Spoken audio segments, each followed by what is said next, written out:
Welcome everyone, both to those here in Cambridge, and very hot Cambridge, and those joining us online. I am Richard Davis, Director of the Centre for Faith and Public Life at Wesley House here in Cambridge. The Centre supports and promotes the active, informed and constructive engagement of Christians and churches in public life for furthering the welfare of the city, peace, justice, freedom, equality and the common good. And we do this through study, research, publishing and conversations in the area of faith and public life. The Centre provides a hub for public theology and Christian social ethical thought within Wesleyan and Methodist traditions. And the Centre aims to promote the public ministry and mission of churches and the public witness of Christians in their daily lives. The Centre is very pleased to bring you tonight the second Edward Rogers Memorial Lecture. Edward Rogers was a Methodist presbyter and president of the Methodist Church. During the mid-20th century, he was prominent through his ecumenical work and work for the Methodist Church in the field of social responsibility. He was the only person to deliver all three conference lectures, the Fernley-Hartley in 1951, the Beckley Lecture in 1957, and the Peake Memorial Lecture in 1971. It seems appropriate that he gets a lecture in his name at a Methodist institution. Edward Rogers was a prolific writer and columnist in the field of Christian social ethics. His titles relevant to today's lecture include these: God's Business, a study in the relationship between economics and theology, 1957, Living Standards, a Christian looks at world's poverty, 1964, and Poverty on a Small Planet, 1965. The Edward Rogers Lectures will continue each year through the Centre for Faith and Public Life. They are funded by monies received to support scholarship in Christian ethics in memory of Edward Rogers. And this fund can be topped up through donations if you wish to support this work. For our second lecture, we're excited to host the Reverend Dr. Chris Shannahan, a Methodist minister here in Britain, and Associate Professor in Political Theology at the Centre for Peace and Security at Coventry University. And following the lecture, there'll be time for questions from the audience here in Cambridge. Chris has had a fascinating career, and in preparing these introductory remarks, I checked some of his biographical information online. And I had to double check that each one was referring to the same person, because each biography revealed another impressive record of activism and scholarship.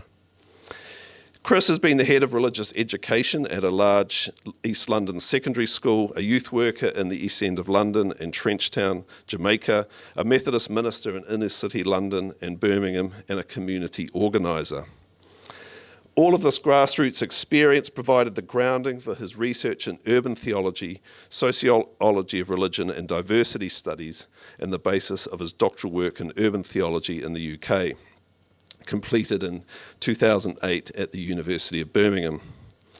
As a postdoctoral research fellow and then teaching fellow at the University of Birmingham, he developed a major ethnographic project working alongside unemployed young men on a large Birmingham housing estate and pioneered the teaching of urban theology and political theology. Chris later worked at the University of Manchester as a lecturer in religions and theology. Chris has numerous publications to his name, including these two books, Life on the Breadline, Theology, Poverty and Politics in an Age of Austerity, 2025, and A Theology of Community Organising, Power to the People, 2014. Of his many articles in scholarly journals and books and the more popular press, his most recent one caught my eye: Resilience, Religion and Robots, Artificial Intelligence and its Impact on Society, Culture and Faith in the UK.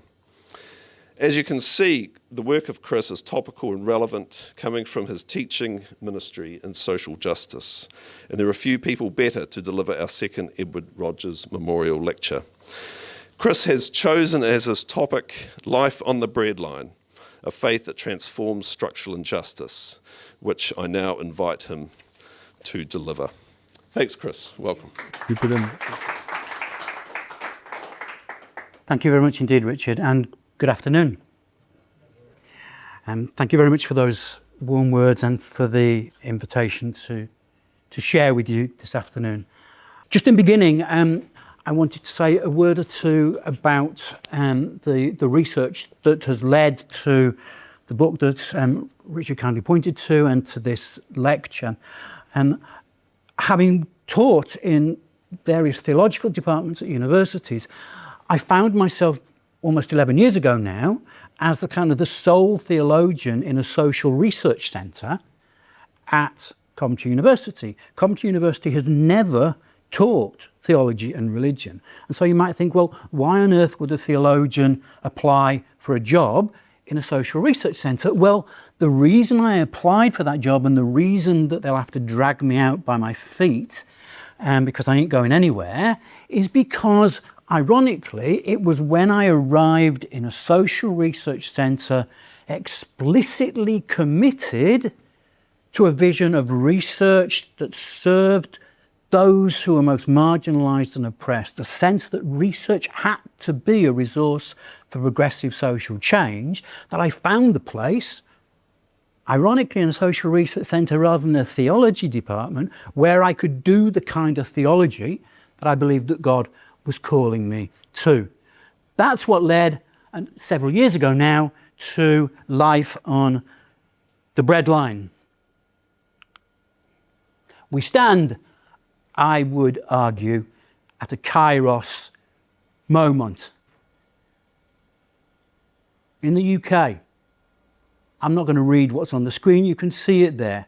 We stand at a moment of judgment, but also of opportunity for the church, for researchers, for people like myself who teach and research theology.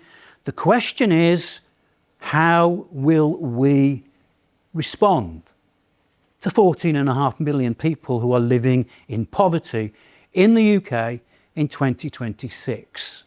To the 1.2 million people surviving on fragile, insecure, 0 hours contracts, not knowing whether they're going to be in work the next day or the next week.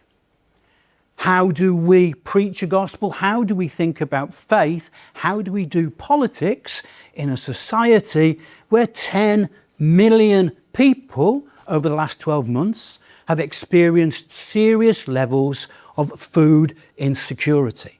We stand, I would argue, at the Kairos moment.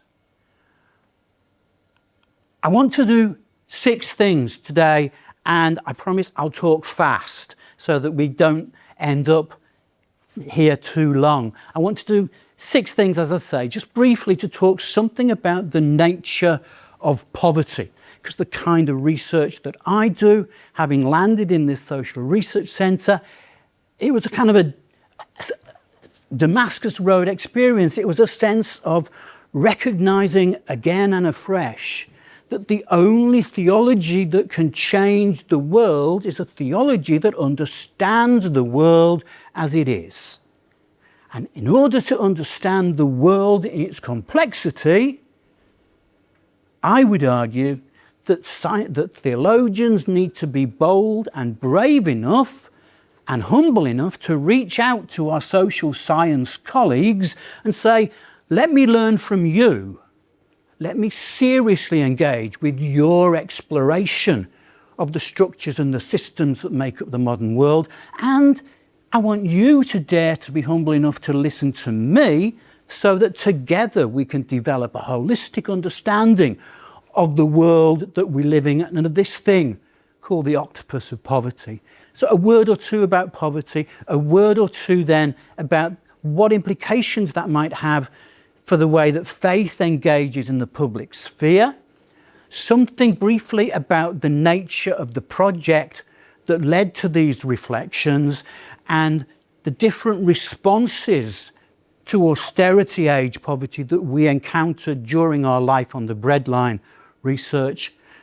Briefly, very briefly, with apologies to my liberation theology colleagues in the room, just 1 or 2 suggestions about what implications our research might have for new ways of thinking about theology of liberation in a UK context, and then thinking, last but not least, about what on earth that might mean for the way we live our lives and live out our faith.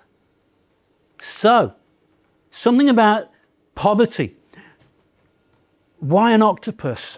In 1964, Martin Luther King received the Nobel Peace Prize, and as he was climbing the steps to speak, he spoke to that audience about the octopus of poverty. He suggested that the tentacles of poverty reach into every corner of our lives and every corner of our world.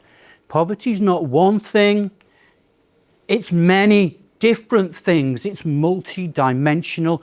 We suggested in our research that, as you'll see in one of the slides, it's something like a jigsaw. Too often, I would argue, too often the church responds in a one-dimensional way to one aspect of poverty. And the church is not alone. Too often researchers grab hold of one of the faces of poverty and ignore the rest. Too often policymakers respond to one face of poverty without recognising that food poverty is connected with fuel poverty. It's no good me turning up, is it, at a Trussell Trust food bank and being given a 3-day food parcel if I can't pay the gas bill to heat up my can of soup.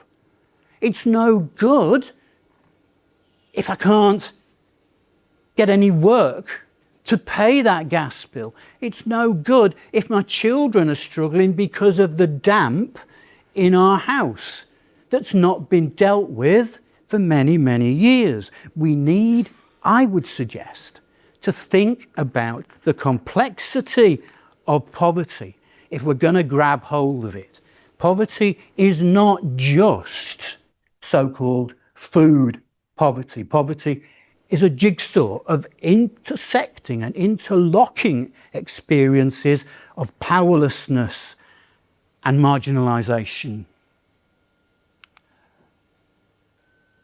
Many moons ago, one of my political heroes, just for the benefit of those online, he said sarcastically, George Osborne, the former Chancellor of the Exchequer, claimed at the beginning of the 2010-2015 Conservative Liberal Democrat government that we are all in this together, as Cameron and Osborne were kick-starting what became a decade of brutal, I would argue, ideologically inspired austerity in the aftermath of the global financial crash and the recession that followed.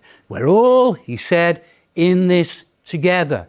The reality is that the experience of austerity-age poverty, the experience of the welfare changes, the experience of the rollout of universal credit, the 2-child cap and a dozen other things was never uniform because our lives are not uniform. We're not on the same place on the board, as it were.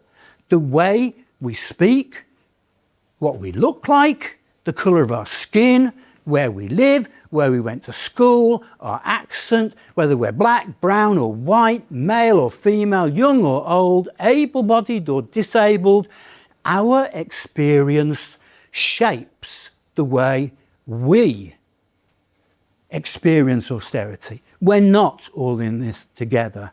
Our experience is what the academics would call intersectional, which is a fancy way, as Kimberly Crenshaw, a really, really great theorist who explored the experience of African American women in the US, talked about intersectionality as a metaphor for the multiple ways in which different forms of inequality combine.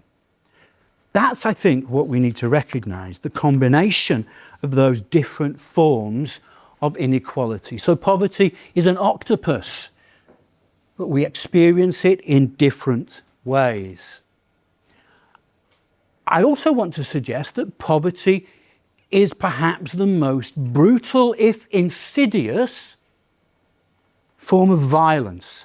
Sometimes people, environmental scientists, a guy called Rob Nixon, coined the phrase slow violence. He was talking about the environment. But one of our case studies in Life on the Breadline was of the Grenfell Tower tragedy, where 72 men, women and children lost their lives in a fire in 2017.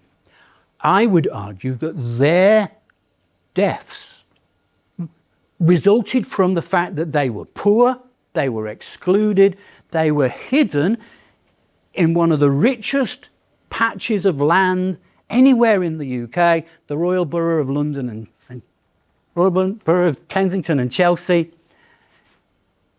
They lost their lives as a result of decades of underinvestment in social housing, as a result of slow, incremental forms of violence.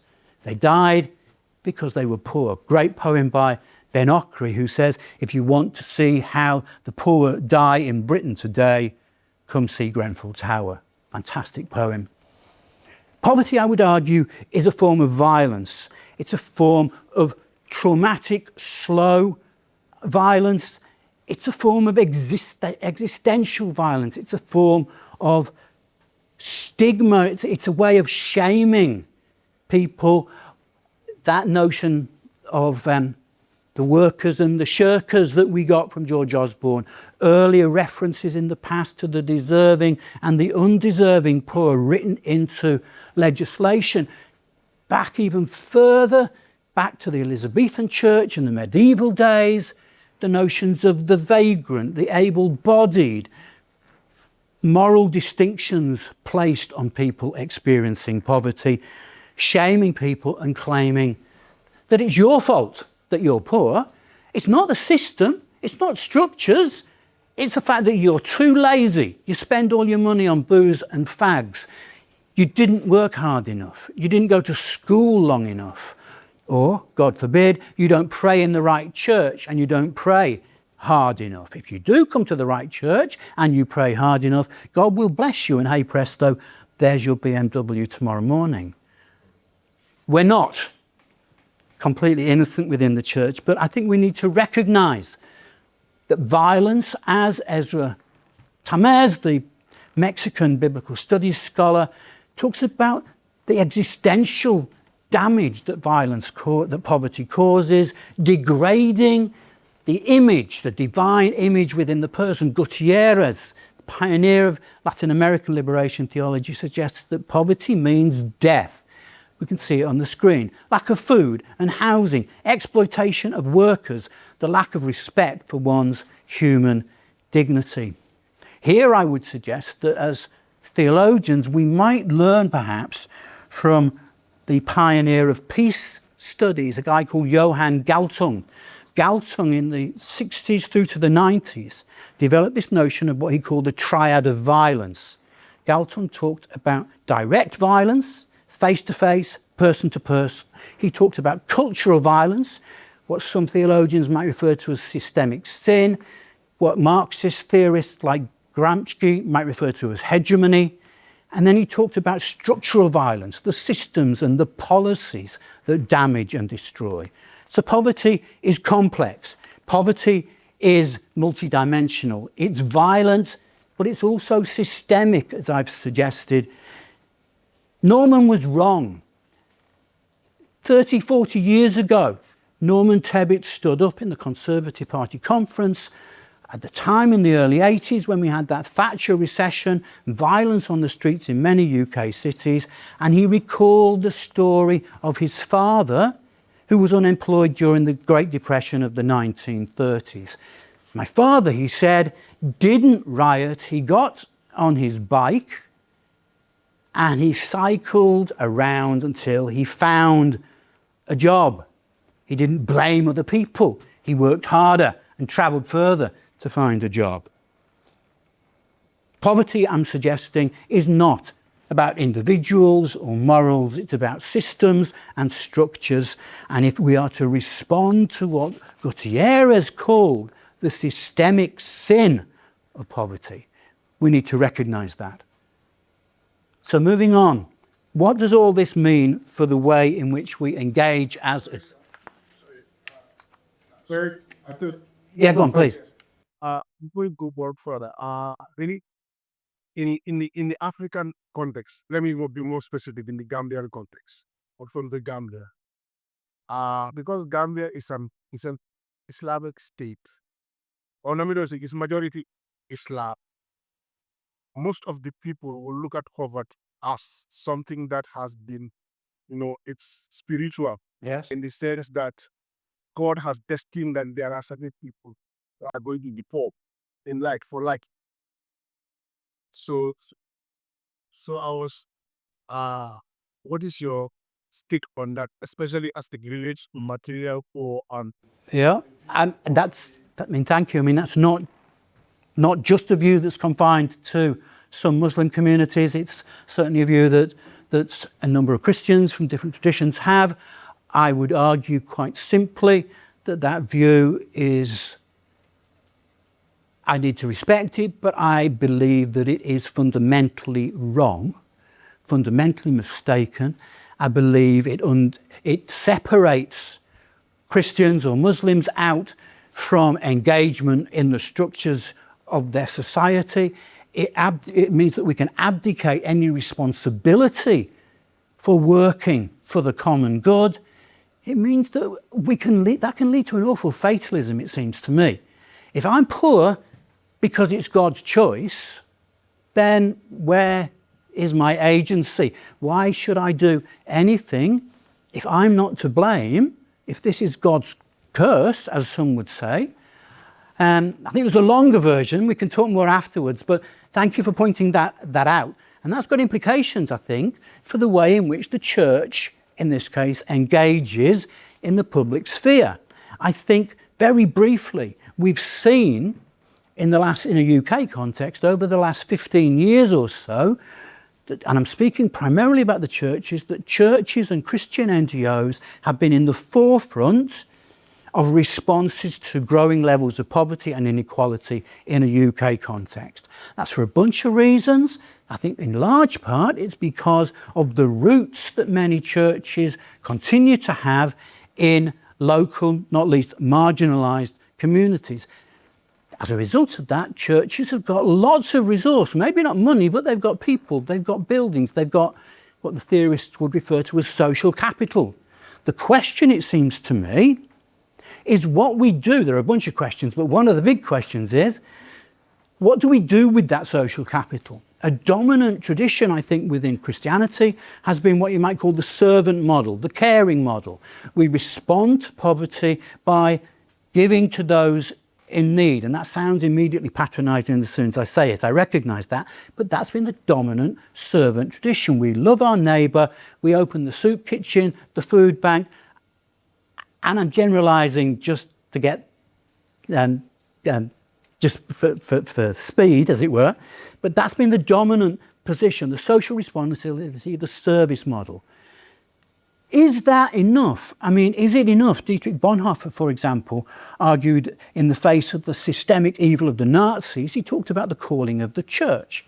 Different age, different challenge, but the same kind of question. He said, in an age of systemic evil, is it the calling of the church to bandage up the wounds of the broken or to ram a spoke into the wheel of injustice? Is it enough, I think I'm asking, for the church to use its presence to bandage up the wounds of those broken as a result of austerity-age poverty? Or does the church need to tip its toes into the dangerous waters of political engagement and see itself much more as a campaigning, liberative movement working for social justice?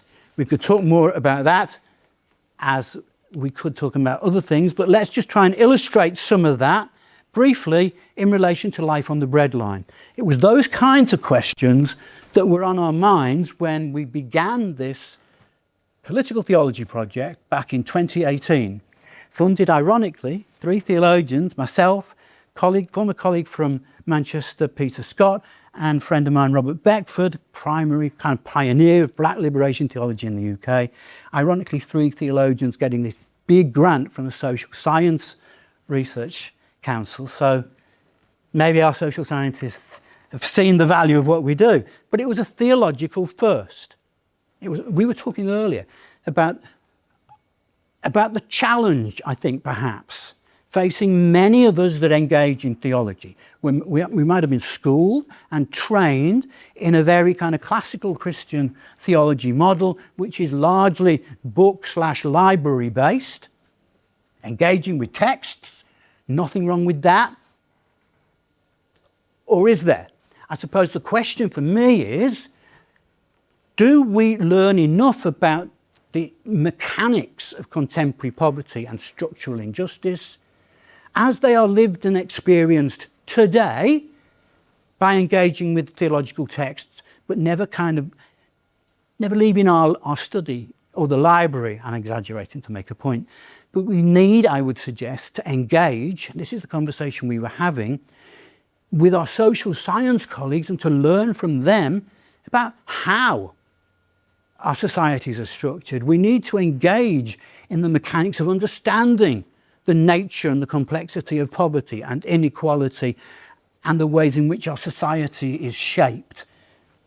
That led us to develop a very serious multidisciplinary approach to theology, where field work was absolutely at the heart. This wasn't just a few interviews followed by lots of biblical reflection. This was 6 in-depth ethnographic case studies of different types of poverty in different parts of the UK, a survey of 100 plus church leaders from England, Scotland, Northern Ireland and Wales, interviews with 17 national church leaders and 6 focus groups, and then about another 200 interviews with practitioners and people in local communities.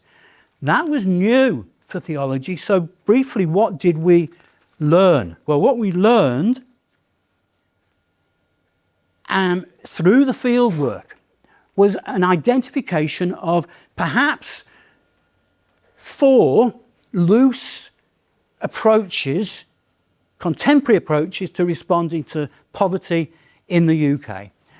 None of this is desperately original, but what's interesting is that these were the models that arose from the fieldwork. Broadly speaking, recognizing that these are not the kind of hermetically sealed boxes that appears on the screen. This is fluid.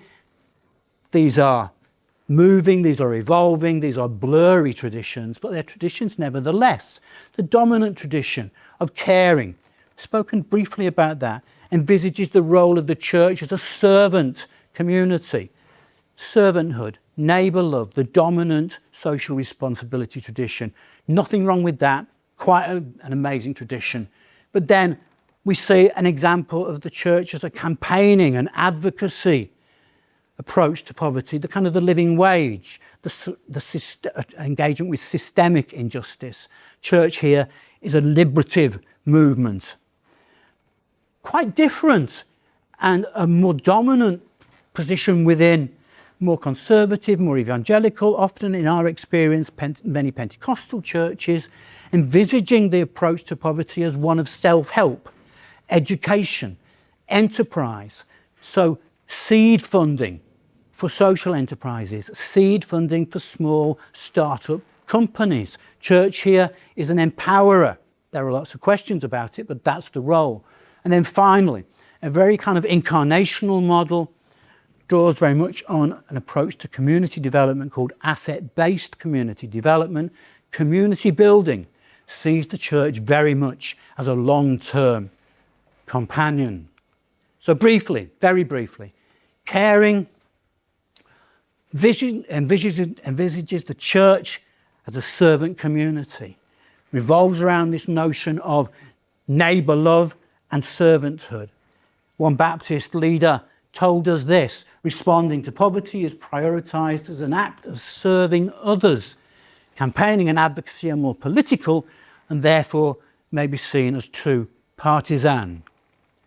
Moving on swiftly, campaigning and advocacy much more focused on that prophetic tradition of social justice, an often submerged or marginalised tradition historically. Transforming structural injustice, that response within the kind of the marks of mission, of a notion of one of the callings of the church to transform unjust structures within society. That's very much what we're talking about here. Just as Richard Fraser from the Church of Scotland says, our campaigning is driven by a recognition that Jesus had a bias to the poor and to the people on the margins of society. Number 3, self-help and enterprise. As I say, much more common within evangelical and Pentecostal churches, a focus on education and enterprise, actually a significant record of, in inverted commas, lifting individuals out of poverty. But an argument here against this approach, is it okay for me to kind of to lift yourself out of poverty in your family, or for you to work by building a small business to lift yourself out of poverty? And that's great for you. That's ticking the box. But it doesn't mean that the community in which you live is any the better.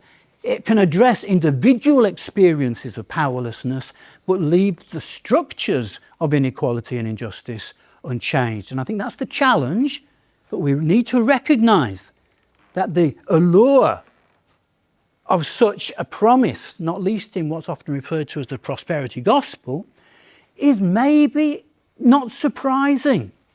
If I'm at the end of my tether, I've tried everything. I've tried Labour, I've tried the Greens, I've tried the Tories, God forbid I'm not going to try Reform, but I've tried everything. I'm part of my union, I've done everything, I've been part of community organising, none of it works. Get a flyer through the door saying, come to our church, manifest your wishes, confess yourself to God, pray, and pray again, and God will bless you. There's a longer, more nuanced version than that. But if I'm at the end of my tether and somebody offers me hope, even if it might be a con job, I'm going to grab hold of it. So we shouldn't be surprised if the prosperity gospel gets traction in certain communities who've had enough. But that doesn't answer the question about the people who are left behind. That doesn't answer the question about how, as a church, we avoid what Al Barrett, a vicar in Hodge Hill, told us, avoiding the kind of notion of the church as a rescuer, a kind of a saviour that drops down from the hills, waves a magic wand, sets up a bunch of projects, and then retreats once again. ABCD is an alternative long-term approach to community building that often avoids kind of language around poverty, but speaks much more about releasing people's gifts and assets to build the common good together, to build inclusive, egalitarian communities themselves over time. So, what's all of that got to do with liberation theology? Well, time is almost certainly against me, so let's move on swiftly.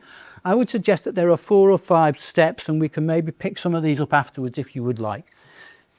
First, I think we need to reclaim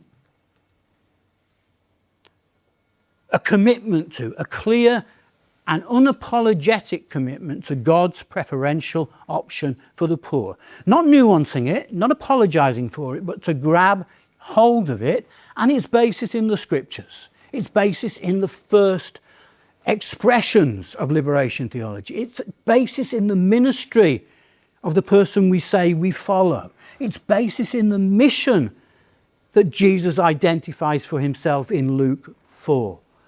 God's preferential option for the poor. What might that mean for the way we think about theology? What might that mean for the people who are the theologians and the agency for those who've been ground down and impoverished and disempowered by generational poverty? We could say more, but firstly, we need to reclaim a commitment to God's preferential option for the poor. I think we then need to rethink our understanding of incarnation, perhaps not desperately new, but we saw it again and again during our research, lived out in communities across the UK. The notion of a church that talked a lot about justice, about engagement, about solidarity, but with the greatest respect in the world, was often slightly disengaged, actually, slightly cushioned from the raw, vicious violence of austerity, because for no fault of our own, a majority of the members of many churches are slightly more affluent, slightly more secure, slightly older than the generations hit by austerity. What implications has this got for the church? We need to engage again in thinking about incarnation as solidarity and what that might mean for the ways in which we think about our mission and our work alongside sisters and brothers experiencing poverty. But step 3, it seems to me that we need to try and resist the temptation to jump from incarnation to liberation, to jump from Good Friday to Easter Day without the mess of Holy Saturday. We need to wrestle with, honestly, the lament and the pain and the anger and the trauma of people caught up in the trap and the web of poverty. Rather than smoothing it over, it's not good enough to sing radical hymns. It's not good enough for me to stand in a pulpit and talk about the Magnificat. It's not good enough to say, don't worry, sisters and brothers, Jesus is with you. Well, I might want to say, okay, that's okay, but where is he? Was Jesus stuck with me last week when we didn't have enough food on the table? Where was Jesus when my flat was burning as Grenfell was coming to the ground? We need perhaps to learn from the psalmist and recognise that we can't seriously claim a theology of liberation that is incarnational and rooted in God's preferential option for the poor if we skip over the nasty bits, if we smooth out or spiritualise the anger and the pain and the fist shaking at the God who we say created us. Let's be honest, because only if we are honest can the liberation be real. Too often we forget the need to wrestle with trauma and lament. And step 4, before we think a bit more about action in conclusion, step 4 is all about apocalypse. I don't tend to talk about apocalypse that often because we tend to, it seems to me, to kind of think about the word almost exclusively in relation to the end times, judgment at the end of time. I want to think about the fact that I would argue liberation theology that's rooted in the kind of research that we've done needs to be an apocalyptic theology in this way.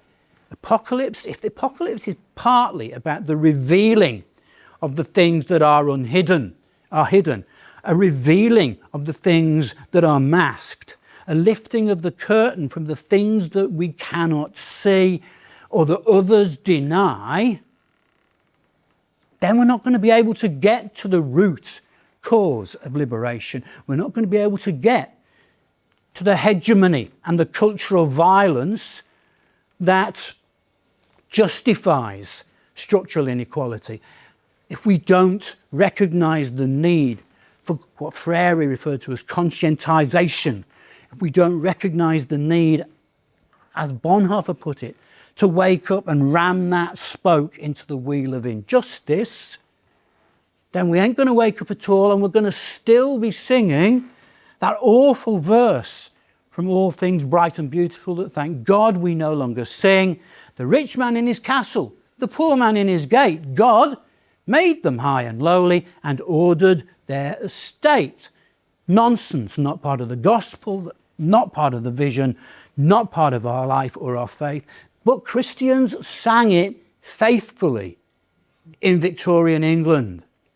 And it's just an illustration of the way in which our worship, our mindset, our prayers still too often fall with great respect into that trap of spiritualizing and individualizing poverty and not waking us up to the realities of structural injustice, unmasking the causes of structural injustice, transforming our practice like dub DJs in reggae, stripping away the old to build the new and the fresh and the emancipatory, to fashion liberative patterns of praxis that can help us to wake up and make a change. That change, it seems to me, in conclusion, needs to revolve around 5 responses to this Kairos moment. I would argue that these arise from our fieldwork and our faith.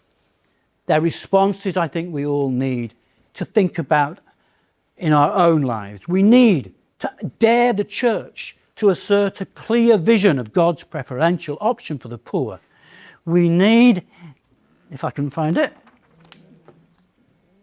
it's there, it's good. We need to recognise that the church needs to become much more rooted in excluded and marginalised communities rather than parachuting in.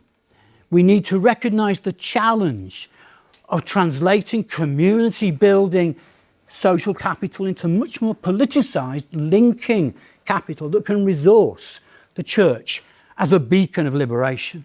We need to do that so that we can be serious about that commitment to transform structures in justice throughout the life of the church, not just those trendy lefty vicars who talk about social justice every week in the pulpit.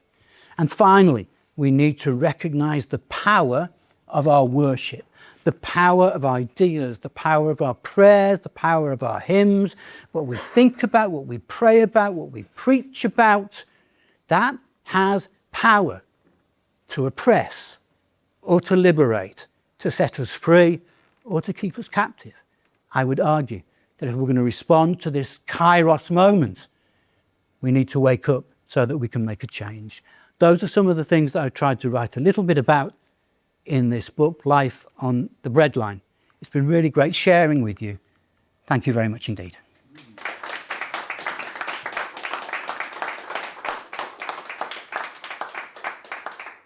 That was an absolutely terrific lecture. Thank you very much indeed. Informative, insightful, and impassioned. Sorry if I talk too fast, but no, it's fine. Can I go to your table of those 4 different models that you've seen? So, am I right in thinking that you are basically saying that all of these have their place in the larger sort of mixed economy of the church's response to poverty, but all of them also have potential dark sides or deficits in some way? You mentioned the potential deficits or dark sides of the self-help model and of the caring model. Would you say that there were any dark sides on the right-hand side of those as well? So are you basically saying all have a place, but all face certain limits? Is that There are 2 answers. One is one word, yes. Absolutely, you're right. I think the second, slightly longer answer is that a couple of things to say, really. There's a danger when you commit anything to paper or a screen that it looks static, it looks fixed. And so one of the things that we've been criticised for a little bit is presenting what some people call a typology of Christian action on poverty. And because the argument has been that life's not as hermetically sealed as that, life's not as static as that, things aren't as simple as that. And we've tried to argue that what we're not saying these are fixed and forever. We're not saying that these are hermetically sealed. We're saying that individuals and social actions can include or incorporate elements of all of those. I think things can shift. So an example would be the Trussell Trust in the UK, provider of most of food banks in the UK, has shifted in its 20 years. When it started, it was very much a caring model. It was a kind of our mission is to make sure that every neighbourhood in the UK has a food bank.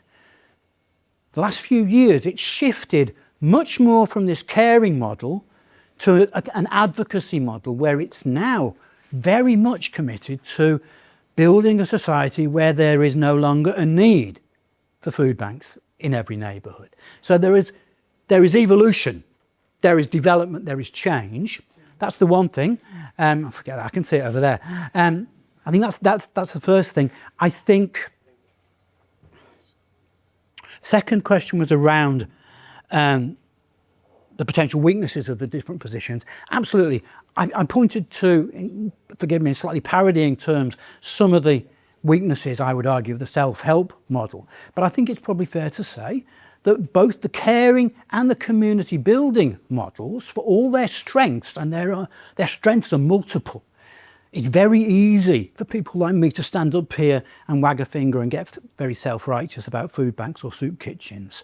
That would be facetious, and that would be wrong, and that would be to undermine and deny the immense value of that work for hundreds of thousands of people every single day of the week.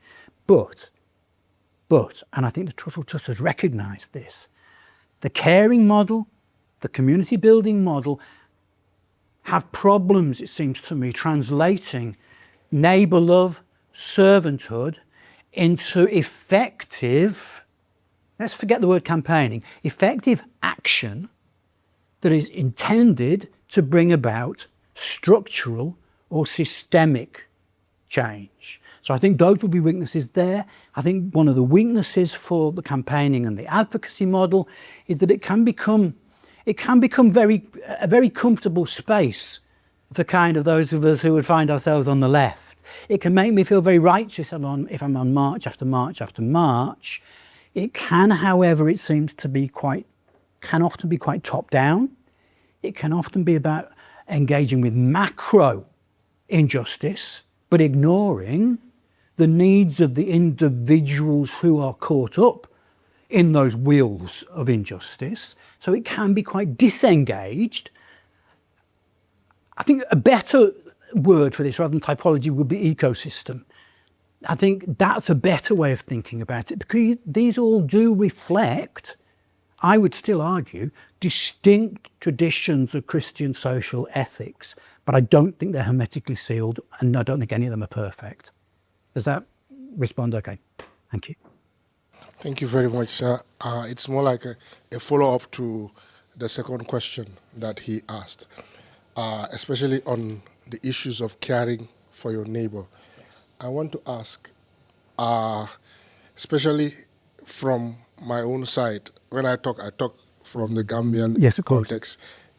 I want to ask, where does that frees the otherness of the other, in the sense that if you're talking about caring for your neighbor, in order for you to respond, to help poverty reduction, if I should put it that way, where does that fit? I've not seen any valuing the otherness, the otherness of the person who is poor, because most of the time what we do in poverty, in trying to address poverty, is that we are on this side and we want to address it from that side, rather than using John Wesley's phrase, more like sending mission and not carrying mission, if I should put it that way, something of that sort.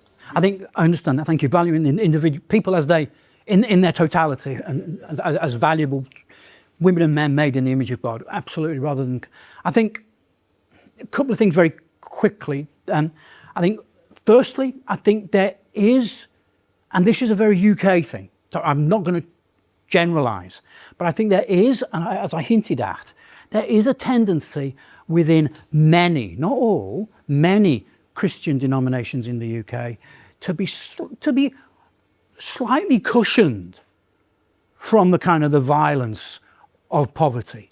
Slight conversations, and maybe congregations are often maybe slightly, I'm not saying Christians are rich, but congregations can tend to be slightly more affluent than people who are absolutely on the margins. That's a generalisation, but I think there is something that's what we found from church leaders across the country, a sense that for a bunch of reasons, churches were often either not in or being closed in some of the poorest communities.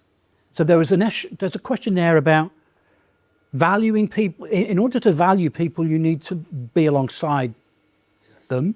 You need to understand the person's life in order to value that person, rather than to objectify that person. So I think that's one thing: involvement, engagement.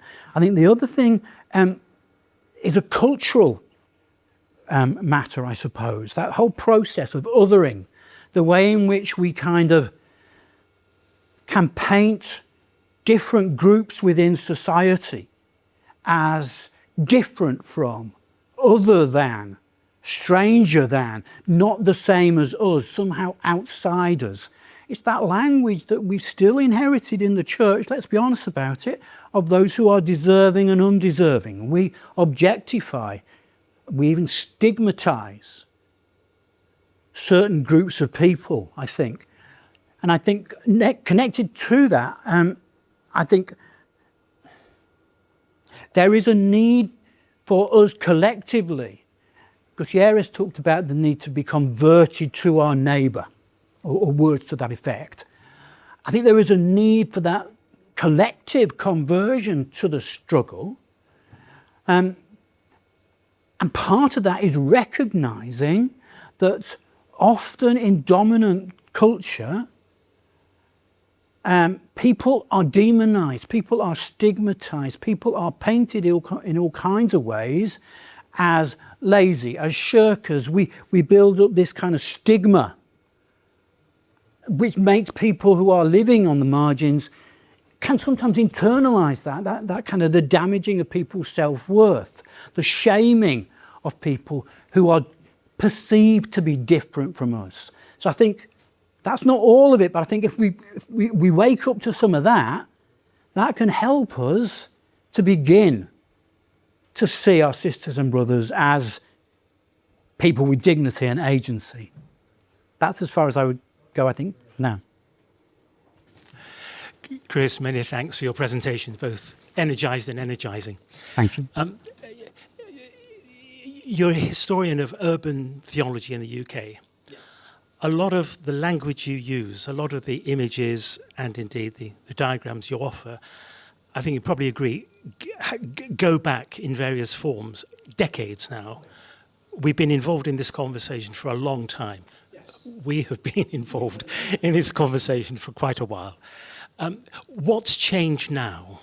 What are the obstacles that have prevented some of this stuff getting traction in the life of the churches over, 4 or 5 decades, if not a lot more? And where do you see the signs of hope as this moves forward? I embrace it. As you will know, I want to affirm so much of what this is about.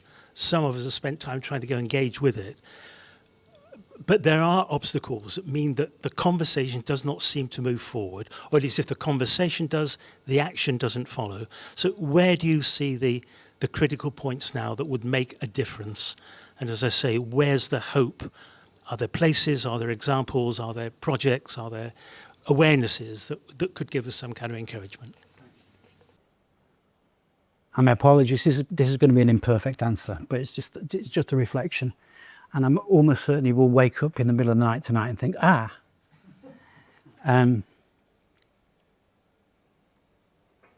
are a bunch of things just forming in my mind in no particular order. I think that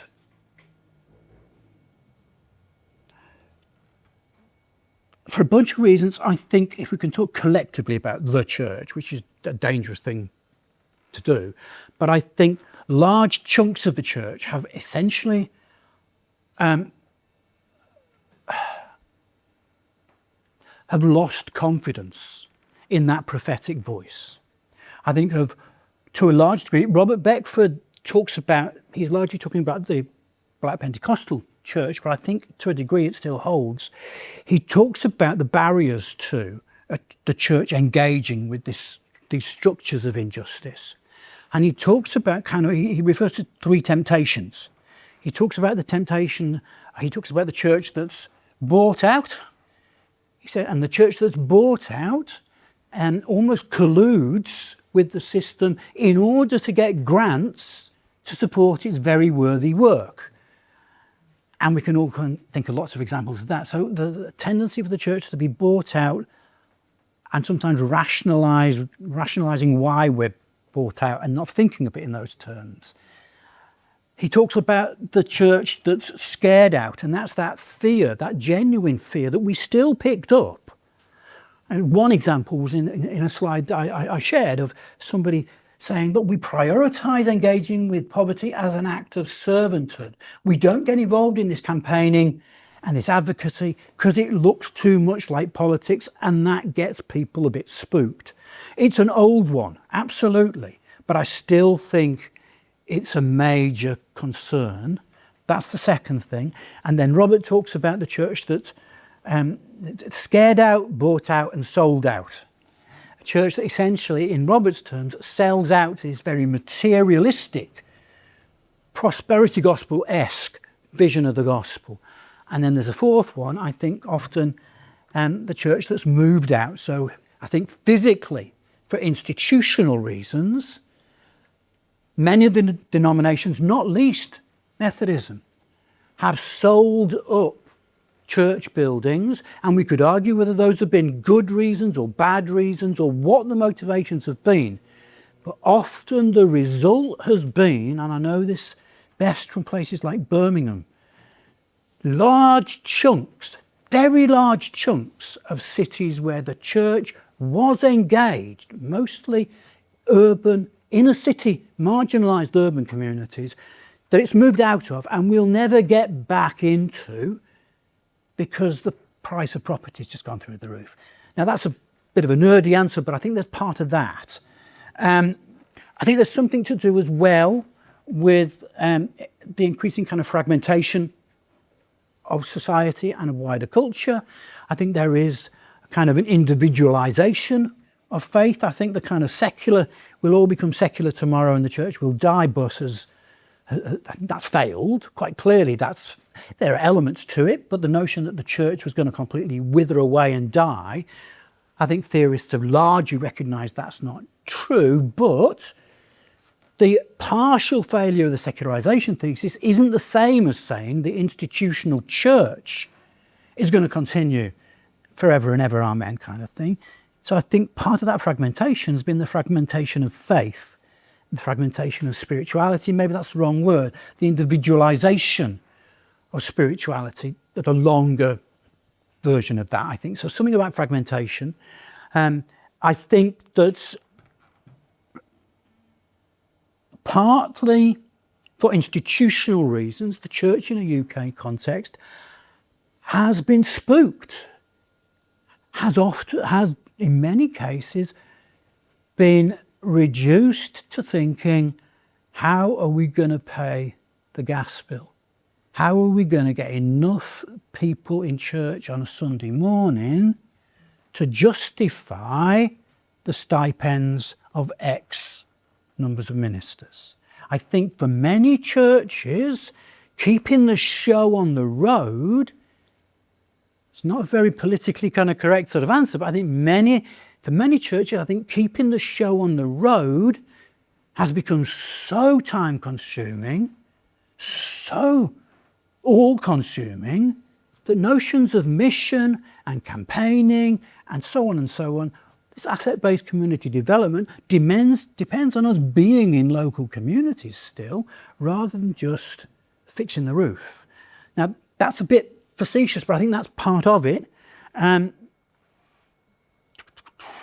think final thing I would say maybe is the places of hope, because that all sounds very depressing.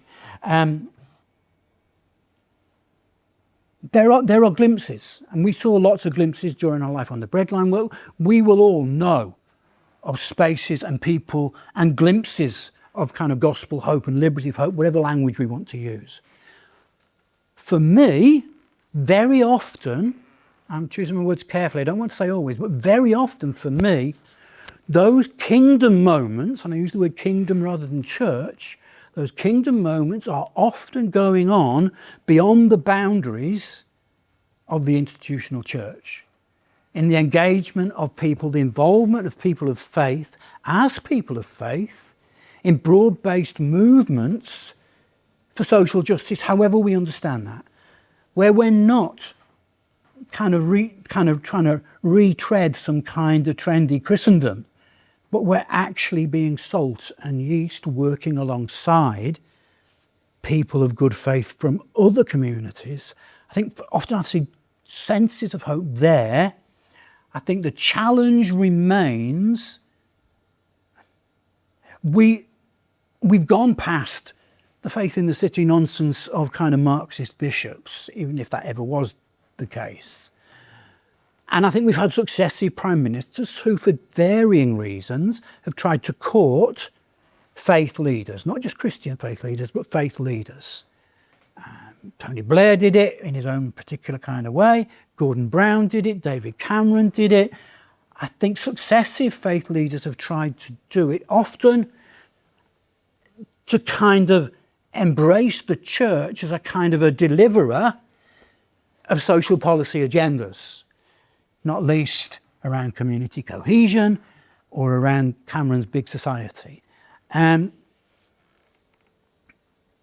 so I think we need to ask ourselves, yes, we've moved from that the church has got no place to a recognition that the church does have a place, but we need to ask ourselves, I think, as churches, are we really ready to be just offered a seat at the table as long as we dress right and we speak right and we don't scare the horses? Are we prepared to do that kind of juggling act, that trade-off, where we kind of calculate, is this bit of influence enough? ... That's not a very concrete kind of answer, but I think there is a big question about how we engage in wider society, how we've been talking about it for ages, the notion of the institutional church perhaps maybe needs to die so a liberative movement can emerge. None of that's new, but we're still having that conversation, and I still think we've not kind of grasped that. I don't know if that answers anything. I'm just beginning to go in circles, but you know. Thanks ever so much, Chris. I just wanted to ask you a question that could focus around these four that you've got there. So I really was interested in you saying at the beginning about being the only theologian joining all these social sciences and scientists and everything, and the importance of doing the research about what's actually happening in order for us to engage theologically. Now, there's quite a number of people in this room who either are currently engaged in research or supervising research, which tries to hold, as it were, both of these things, actually social science type research that finds out what's really happening, and the, if you like, the theology of it. And I think for a lot of us, it's actually very difficult. You do that kind of thing, you know, so here's what people really said, and then you've made kind of categories, you know, what's the word, you know, bits anyway, for groups of what people said. So there's a kind of general question, which is, and therefore does the theology come out of each one of them? Or is it something that comes from somewhere completely different that you just bring to bear on it? And so the answer doesn't have to be too long and complicated. Perhaps you could take that quite personally. For you, does the theology come out of the research you've done or from somewhere else that connects up? Because I think that's quite a live question for quite a lot of us here.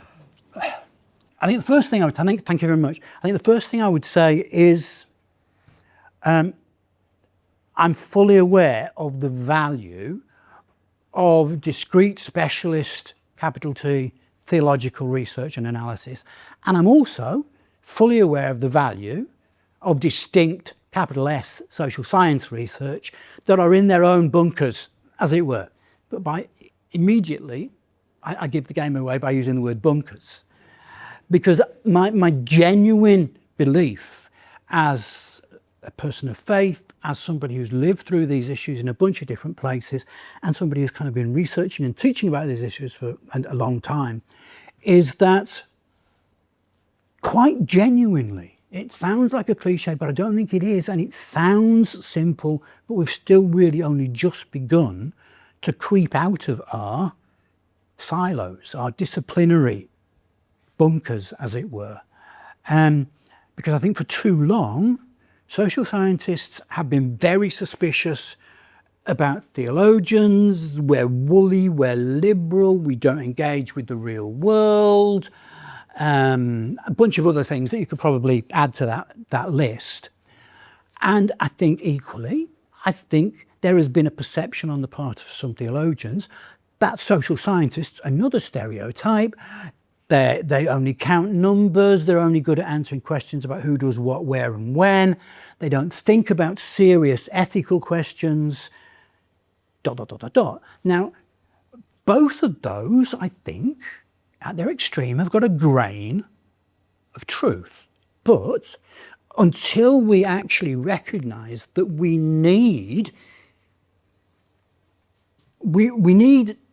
to bring, I think, theology and the social sciences together in a serious, ongoing, in-depth, respectful, purposive dialogue that moves beyond me saying in the introduction to my book, I'm really into ethnography because I did 3 interviews. I'm being very facetious, but I think there can be a tendency, thank goodness, within strands of practical and public theology, qualitative social research has become much more significant. I think it's still, you can shout at me, but I think it's still relatively on the margins within theology, but I do think it's growing. I think there can be a tendency, though, for much multidisciplinary theological research to engage in a fairly superficial way with just kind of bite-sized chunks of the social sciences. And equally, to be fair, I think social scientists can be guilty of kind of just sampling the nice bits in theology. So I think we need a much deeper ongoing dialogue if we're going to answer the why questions, the what questions, the where questions, the who questions, the how questions of all of this. That's a bit of a long answer. I think the answer to your second question, to a large degree, Life on the Breadline was a contextual theology project. To a large degree, even if it was unstated, the project essentially was a kind of a 3 or 4 year version of the pastoral cycle.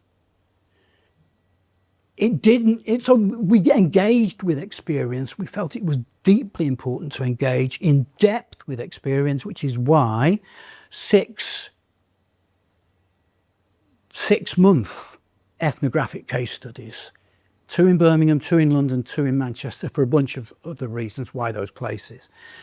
We wanted to engage in depth with people's experience of growing levels of poverty and inequality, their experience of austerity policies. We decided to hook it onto austerity because we wanted to make what we were doing something that was focused and specific rather than just talking about poverty as if it was somehow floating in the air, which is why we took that decade of austerity policies in the UK as a kind of as a period to study. So that's why we wanted to begin with that experience. We then recognised, out of the field work, the need to engage with, in depth, one of my colleagues on the project was a social geographer, so she helped us to engage with a lot of the social geography engagement with austerity policies and systemic inequality and poverty. So there was need there to move from experience to social analysis. And then out of that dialogue, we had the kind of reflections on what is it that we're seeing. What we're seeing is that broadly, these kinds of approaches emerging in the interviews, in the survey, in the case studies, and so on and so forth. So that then led us to the theological reflection that then led us. Yeah, so there's the nub of the question. Did that lead you to the theology, or did you already have theology from somewhere else? Yes. Right. Thanks. Both. Both. That's why I said yes. Because the clever answer would be, we went in there open to the movement of the Spirit. We didn't have any conclusions formed previously. All this nonsense about neutrality and objectivity and blah, blah, blah, blah. And our theological analysis, this book just emerged naturally, like grounded theory, out of the research. Yes, but the pastoral cycle, I think, is flawed because it doesn't recognise that there's a stage before experience. None of us engage in any of this in a neutral way. We engage in all of this on the basis of our positionality, our experience, our standpoint, our values, our beliefs, whether those be beliefs as a political person, a person of faith, or a researcher. And so in the project, in the book, in every time I talk, I'm saying this was shaped by the unswerving, honest admission. That makes it sound like it's some kind of guilty secret, but a recognition that I am not neutral in the face of systemic inequality, in the face of structural injustice. I believe that theology either needs to nail its colours to the mast and say we need to be a force for liberative change, or let's just shut up shop and forget all about it. So that's why I say the specifics emerge from the research, but the research was shaped by commitment in the first place. Thank you very much, Chris. That was great. You sent me off in a little sort of personal reflective rant at one point, not against what you'd said, but I think you said something about the Psalms, didn't you? And how you rant, go on. Okay, right. I mean, just a strange thing happened on Sunday. For the first time ever, I was sitting in a congregation and we didn't have an epistle reading, we'd had a psalm instead. And when I commented how good that was, the person leading the service said, well, you should have seen what the epistle was all about. It was from Romans, so he went for a psalm. He went for a psalm. But I think you said something about that we miss out some of the bits of the Psalms, and I've always really sort of ranted about this. A favourite of mine is Psalm 139, you know, Lord, you've searched me out and you've known me. And all the lovely readings and the hymns written around it omit those verses, sort of 21 to 24 or something. We said, Lord, why don't you slay the wicked, you know? Yeah. Which I think is the absolute kernel of the whole psalm, actually. And the other bit is really having a go to say, well, actually, God, you know what we're like.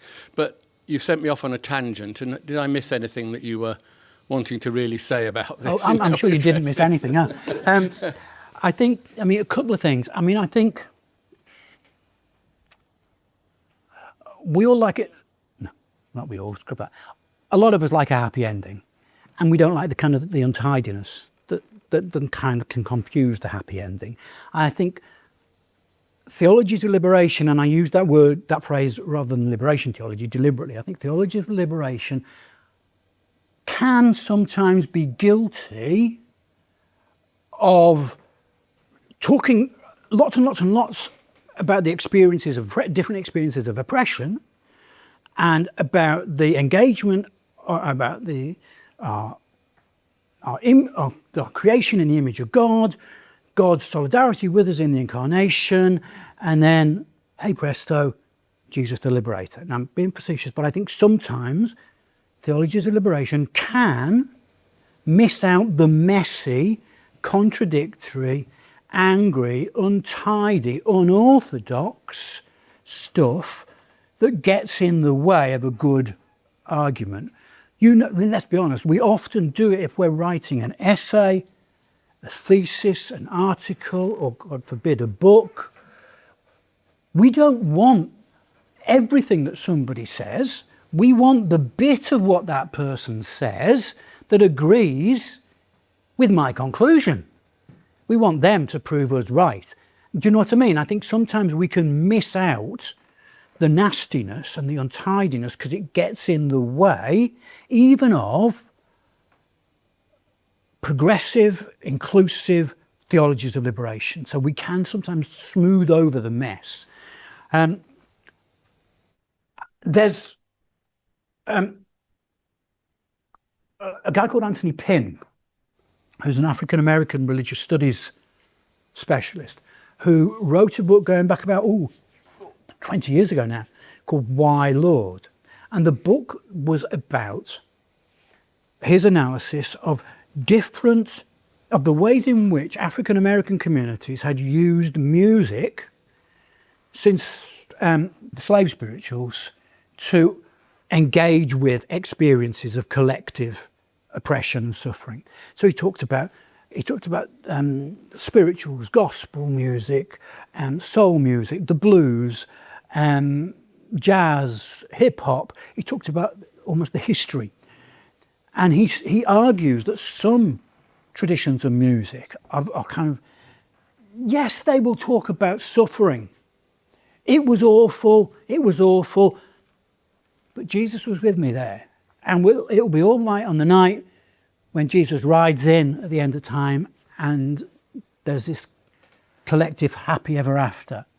He would argue that some traditions of sacred music spiritualize suffering, and even though they engage with it, they kind of say, yes, it's tough, but it'll be okay in the end because God loves us and Jesus is with us.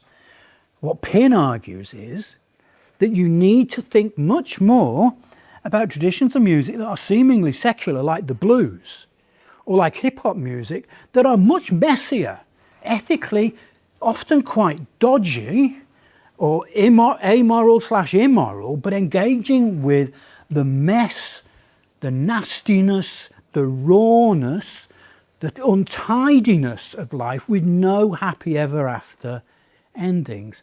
And Pinn argues that when we're engaging with understandings of oppression and suffering, we need to develop, he argues, a nitty-gritty hermeneutics, is his phrase.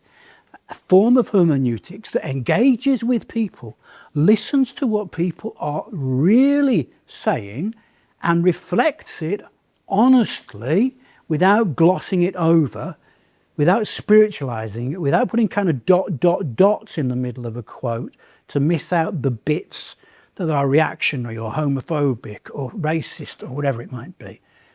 And I would argue that we need to, if we're going to be serious about engaging with the mess and the violence and the damage of different forms of structural injustice, it's absolutely critical that we listen, we give people the respect. We give people the respect to listen to what people are saying and honestly reflect what people are saying, even if we don't like it. And that's easier said than done, and I'm rubbish at it, but I think it's really, really important. Sorry, that was my rant in return to your rant. Thank you very much. Yeah, that was a very interesting paper. I appreciated all that you had to say. Lots to think about, lots to do coming out of this as well. I appreciate the connection as well between the social sciences and theology. And I'll just say, I hope we talk afterwards. I'm the editor of Holiness. We want to publish this in our journal, if we may, please. Yeah, of course. Yeah, wonderful. Excellent. It'll fit very well, actually, with some of the pieces that we have coming up in our next issue. My question is this: I really appreciated, in particular, the Christological angle that you brought to it, and what's really stuck with me is your sort of call that we must not jump from Good Friday to Easter Day. So I've kind of maybe two questions. One is, I wonder, can you draw that out some more and tell us sort of how do we preach this Christologically, what you're saying here? How do we put it out there Christologically, number one? And number two, are there examples, as you look back at sort of church history, are there examples of this being done well or not so well? Two that come to mind to me that might be relevant, and I wonder if you could comment on it, would be, I think of Wesley himself and works of mercy, for example. I wonder if there's a sort of Wesleyan take on this. And then I think of the Anglican Oxford movement and their kind of use of the sacraments in a Christological way as outreach to the impoverished. The sacrament of confession in particular. I think of at St. Saviour's Liverpool, the mill girls lining up to come to confession.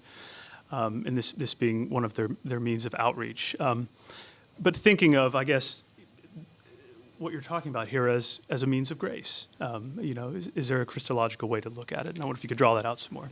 An example, I think, perhaps illustrates what I mean by the kind of skipping from Good Friday to Easter Day.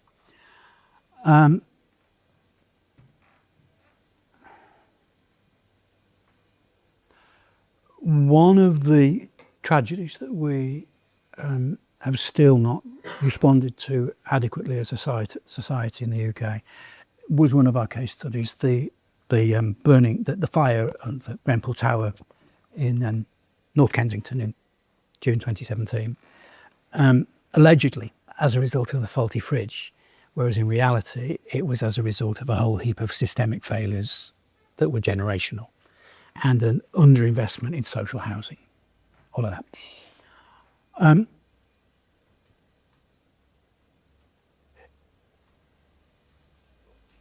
The first responders to the fire were places of worship, people of faith, amongst the first responders. Let me just kind of qualify that slightly.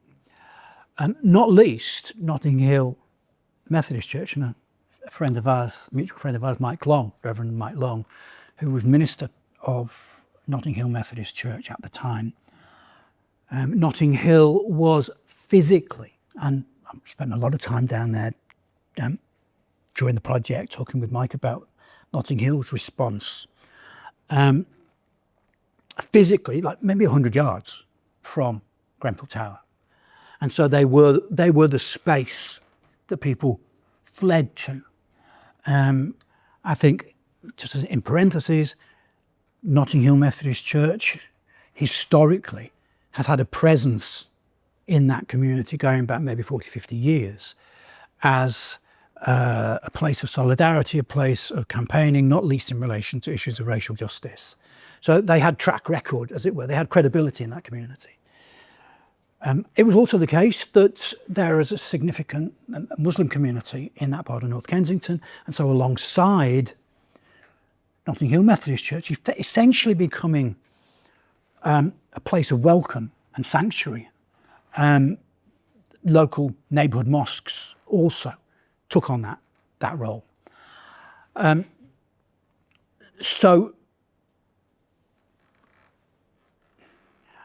then, got too many things going around in my head. I think that one of the things that came out of my time in North Kensington and conversations with Mike and his work and others was the fact that the way that the Grenfell Tower fire was reported was very much a kind of and one of the slides actually was from, one of the children in the local primary school that I was working with painted that was her reflection on the Grenfell Tower fire. Justice, art for justice, rest in peace. So that was her very graphic reflection. But I think the image actually says something about it, because I think that the incident was reported, but it was quite distant, and I think that there was then a kind of a turning away from the mess. Now we've not in Grenfell Tower, Easter Day is still a long time coming, because those issues of housing injustice have not been resolved.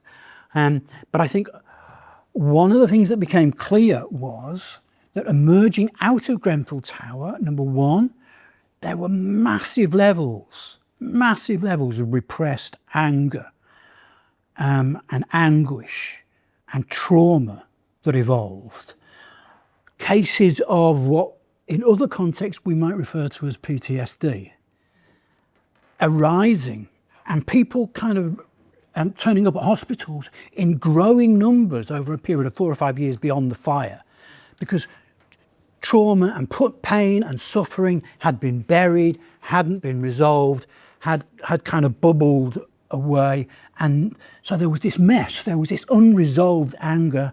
And one of the things I know that Mike tried to do with others in a fairly typically my kind of low-key kind of way, was to give people the space to rail and rant without fear of being quoted by one of the tabloids or being misquoted or being judged. I think to a degree that began to help people to think about this, what we might call the harrowing of hell, the kind of the Holy Saturday, the mess, the anger, the suffering, the angst, the trauma that sits between crucifixion and resurrection, but is often buried or squashed. Or maybe we meet in church and we light some candles and burn a bunch of fire. You know, do you know what I mean? I'm being a bit silly there, but we can still spiritualize it, even though I think within Methodism we've begun to rediscover that sacramental tradition that our forebears in the Oxford movement, for example, recognised. But I think that there is still a need, I think, to kind of respond to that suffering, and that's where I think there were examples of people beyond the authorities, whether they be political or religious, who were much better placed to honestly hear and reflect, without glossing it over, what people were saying. And interestingly, several of those were kind of rap musicians from North London and poets. So rap musician Akela was interviewed by Channel 4 News on the night of the fire and said, look, we need to recognise that if this fire had happened 2 miles down the road in South Kensington, this would have been a national disaster and heads would have rolled before dawn. But it's okay for people in Grenfell Tower to die because they're poor, they're asylum seekers, they're refugees. Now that's Akela's take on it. And there was no gloss. This wasn't a sermon, this wasn't a political speech, this was a kind of a unvarnished grappling with the pain. And then there was another example I think would be another rap musician called Loki, who wrote a track, it may not be your cup of tea, but the lyrics are fantastic, a track called Ghosts of Grenfell. And it was a way, in this piece of music, and it was videoed under the Westway with local people, of giving people a voice. I've got lost in the answer, but I think there's something there about the kind of the Holy Saturday. The incarnational, I would say, I think Mike's model, though I don't think he named it as this, was one of incarnate. We might label it incarnational mission. We talk increasingly now about, don't we, about intentional communities or incarnational communities. I think sometimes labels kind of get added to things that we'd kind of been doing before but didn't call them the same thing.